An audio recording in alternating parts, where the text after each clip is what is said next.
Chris Johnson from the Urban Taskforce, just talking to Les Stein, who's here from New York, about world directions in planning, and particularly in Sydney. Les, you've looked at planning systems around the world, and you've indicated that the US has a different approach to land ownership or rights in terms of property. Can you just explain that a bit?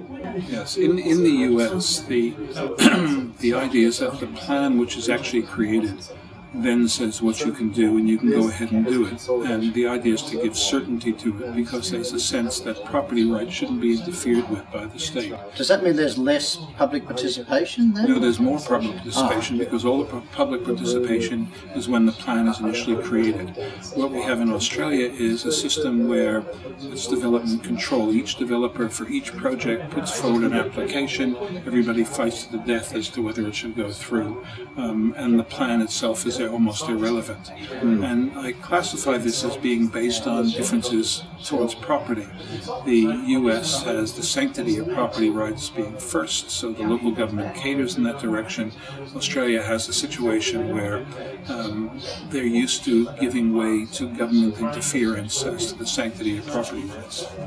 That's very interesting, I think, isn't it? And but you had a strong role in the white paper and the green paper in New South Wales by doing work for the government that tried to almost swing us to a plan-based approach. Absolutely, because at the end of the day, what you get in a plan-based system is you get greater community participation, because in the creation of the front end, and also you get greater certainty for the development community. If it says you can develop, well, you go ahead and develop. So because New South Wales is particularly stuck in its inability to deliver on housing, and as is needed for increases in population, the idea was that the existing system was broken, and we couldn't have a battle in the trenches every time a need was for more housing, especially in the northwest and the southwest.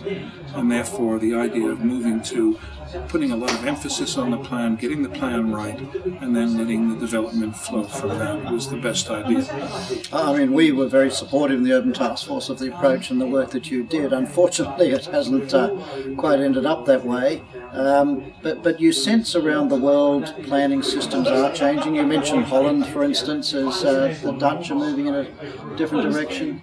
Yes, I mean, it happens in two ways. One is either increased government interference on a central basis to get things moving, on the basis that it's a deadlocked development control system as we have here, but the other is a movement more towards plan-based development, putting a lot of emphasis on what happens in advance and the vision that the community has, and from there letting development flow.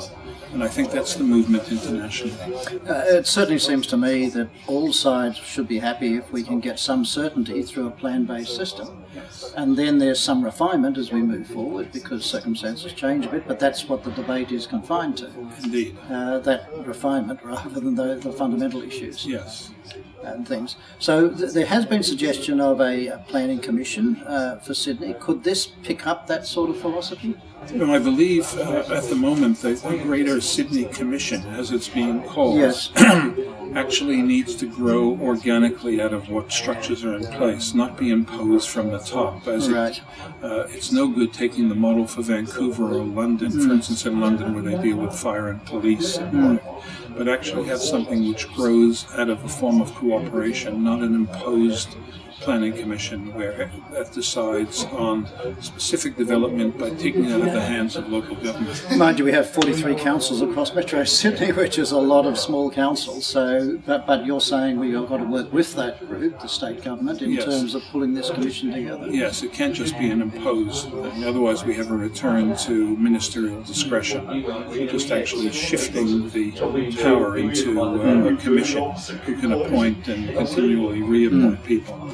Anyway, look, Les, it's great to get your international input. Good to be here. And hopefully New South Wales will get better and better. I hope so. I love Sydney.